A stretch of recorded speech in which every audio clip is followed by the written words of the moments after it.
They say a dog's love is unconditional, and no story proves that more than Max's.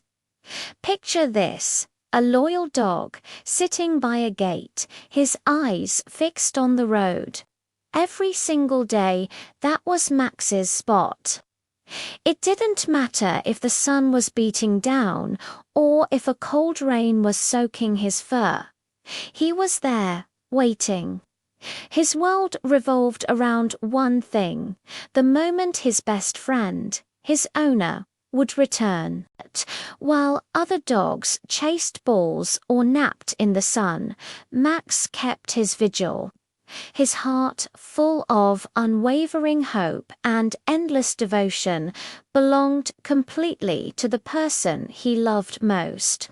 It's a powerful reminder of the pure, simple, and profound bond we share with our furry family members.